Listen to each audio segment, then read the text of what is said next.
Hello everybody, hope you're having a wonderful day, and today we're going to be putting a reprofiled edge on this relatively new COMPADRE. It's kunwu COMPADRE, the smaller variation of the full-size Padre. This particular variation is the wonderful, the elite reverse tux that has the polished DLC over satin. You can't ever keep this thing clean because of the finish that's on it, but I still love it regardless. So the first thing we're gonna do is obviously make sure it's actually time to sharpen your knife. So some people like to sharpen their brand spanking new knives. I actually used this thing a butt ton to dull out the factory edge, and the factory edge was actually pretty decent, pretty darn nice, but we could always do a little bit better with a tiny bit more effort. So you're just gonna take a marker, you're gonna mark the live edge, of course, and this is very important because this is a good little visual trick to help you see where you're hitting with your stones while it's in the sharpening system. And this particular sharpening system is a wicked edge. I don't know the particular model because there are a multitude of different wicked edges, but this is one of the older ones. I've had this thing for I think about 6 years now. So yeah, this is what a 6-year-old sharpening system looks like that's made here in the US. This thing is still rock solid, still good to go. A couple things are a little banged up, but really not that big of a deal. They come with everything that you see here pretty much. So there's a little distance guide, and we are working with a smaller blade. We can still put it, there are top holes, bottom holes. I do have some tape, but I need to reapply because it's all chewed up looking. But what we're gonna do here is, even though this blade is a rather interesting blade shape, I consider it to be a mini moose knuckle blade shape. That's what I'm calling it. You don't have to call it that. It's not an official blade name. Unfortunately, it's not recognized by the blade police as an official name, but we're gonna go ahead and see if A.75, that's what I call it, so A and then 1, 2, 3. I refer to them in quarters. So make sure that the blade is sitting flat on the two little prongs that poke through all the way. And then you can go ahead, screw down the top one, and then definitely screw down the bottom one for extra support and rigidity overall. And it's good. You can do a little wiggle test side to side. It's common to have the tiniest bit of side to side, but that's just because this part actually has gotten a little loose over time, but it's still pretty accurate on the angles. It doesn't really affect anything. And at this point, we can go ahead and think about what kind of freaking edge we want on this thing. You want a durable edge, you want something that's ultra slicey. The idea behind this particular knife is supposed to be ultra slicey. It's not supposed to be a hard use knife whatsoever. So we're gonna put a lower angled edge. The smaller the number, the lower the angle, the more acute the angle is, right? So this thing goes all the way down to 15, but I don't really care to do 15. We can try 17. I think 17 should be just fine. This one's already at 17. So the next what we got to do is, now that we have it here in the vise, we have both of the rods angled at 17. We're going to go ahead and take our least abrasive stones and just see. And this is where you really need to have some decent lighting where you're sharpening. You want to see if you're hitting high or low. Chances are, and this is just a educated assumption, the edges on this is a higher edge angle because a lot of brands just do higher edge angles. So I'm going to actually end up hitting pretty low on the actual edge itself. So my job is to determine whether or not it's going to look appropriate. And of course, staying away from the plunge grind. What's wonderful about the Padre series is that the execution of the plunge grind itself is like god tier level. It's just super clean and tight. And so on this side, I could see that it's making a even contact in the same I guess height of the actual edge. It is hitting a little lower. That just means I'm gonna have to remove a lot of material, and this would be a reprofiling job. So I can go ahead and do it with this side. Make a couple little light passes, nothing crazy. The idea is not to remove a butt ton of material. You just want to remove really the Sharpie that you put on there to see if your the angle that you're at is nice and consistent. And let's see if we could zoom in a little bit. Sorry, we're gonna get a little bumpy here, but you see how the light part, the shiny part, is what I just removed, and the black part is still a Sharpie. You could see that we are nice and consistent from tip to heel. Now we have to go, and now that we know that our angle is set, everything looks good to go, now we can go ahead and put our I guess the most aggressive stones you have.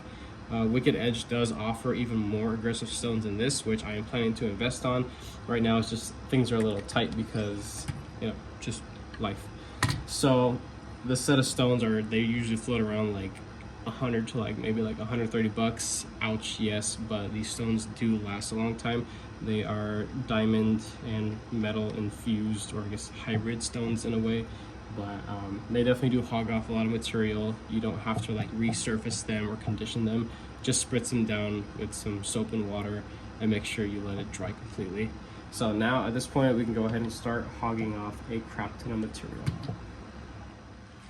Alrighty, so all I've done to this point is just remove all the Sharpie to make this officially a 17-degree edge. So as you can see up here, all the Sharpie is gone all the way to the edge, and I have actually created the tiniest burr, right? So it's actually on this side because I finished on that side. But I don't think it looks that crazy being at 17 degrees, so I actually lowered it to 16 degrees. Why? Just because I can, and it's not really gonna do anything. The only thing it will do is that it'll increase your chances of rolling and chipping if you are a little inappropriate with your knives. This is supposed to be a slicey knife, and I want to get as much sliciness, as much performance as I can out of this. This material right here, I believe, is Vanix. Let me see real quick. Yeah, it's Vanix. I don't have a whole lot of experience with sharpening Vanix, but just enough to know that I should be just fine. As long as I don't hit any rocks, staples, or a bombshell doors, you should be just fine.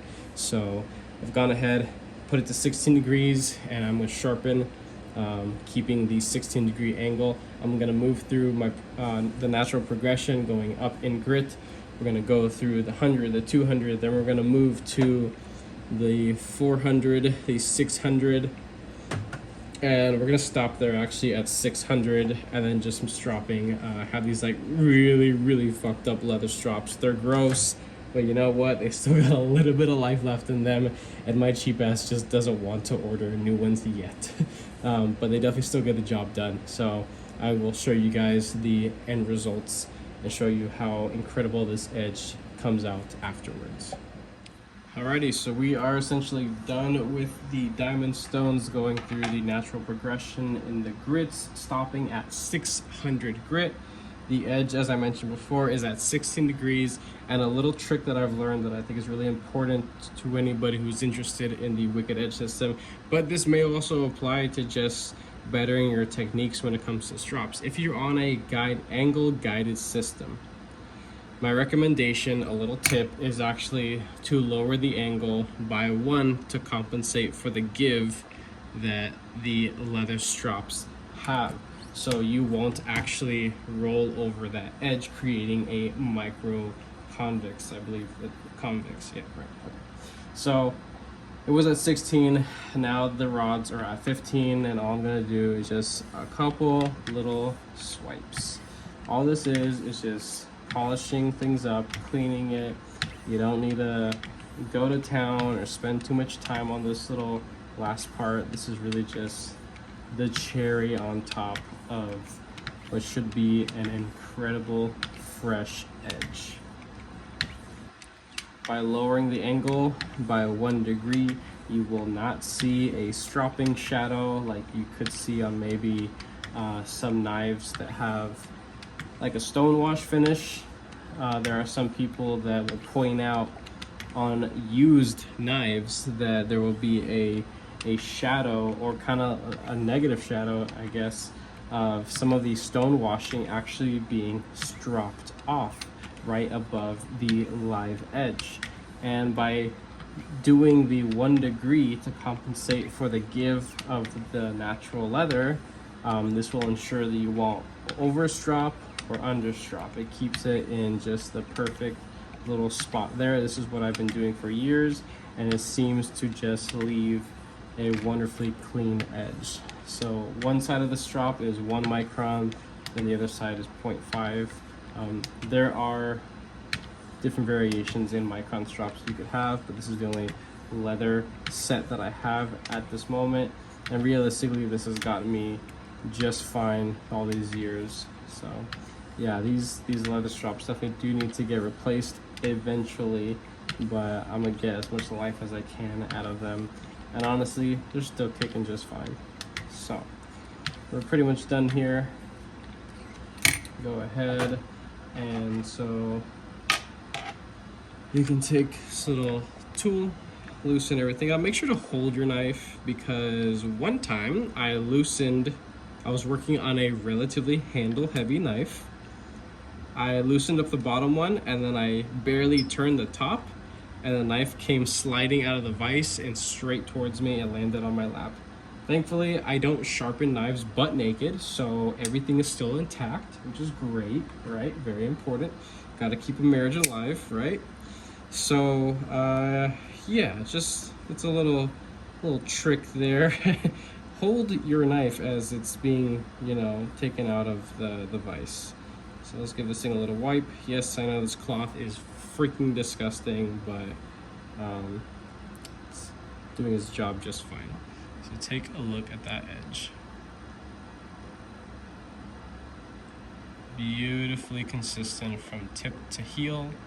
Nothing is significantly wider on either end.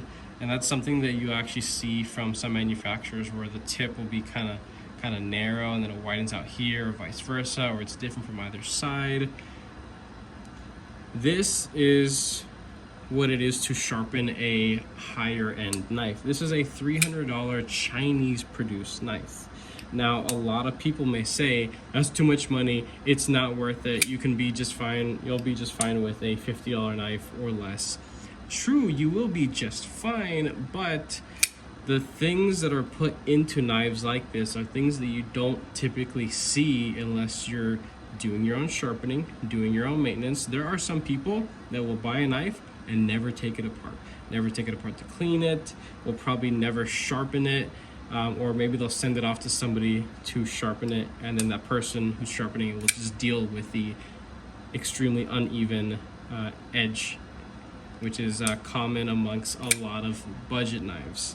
So this is not to say that just because a knife is expensive doesn't mean that the edge is going to be absolutely perfect.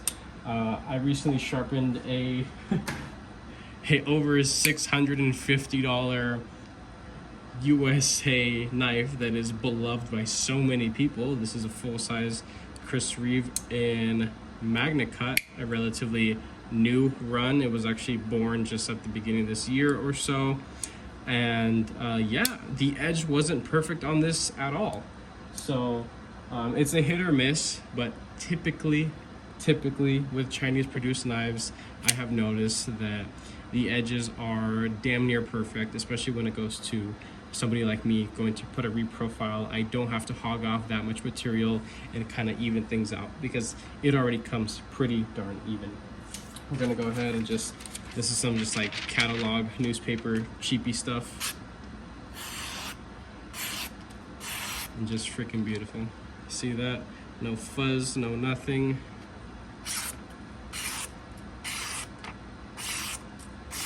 It just stays in the cut because it has just the stupidest amount of bite.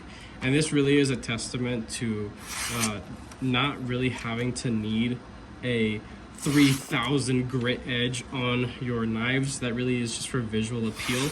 My current setup only allows me to go to 1000 grit, but I almost never use those stones because it's not really necessary. Nobody is pulling my knife out of my pocket and checking the reflectivity of my edge, and chances are nobody's doing that to you either. It really is just a cool little fun factor thing.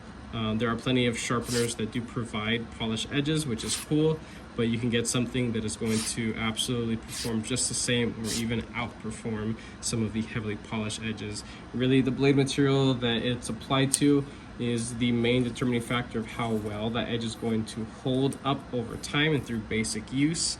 But Van X here, it's good stuff, it's good to go.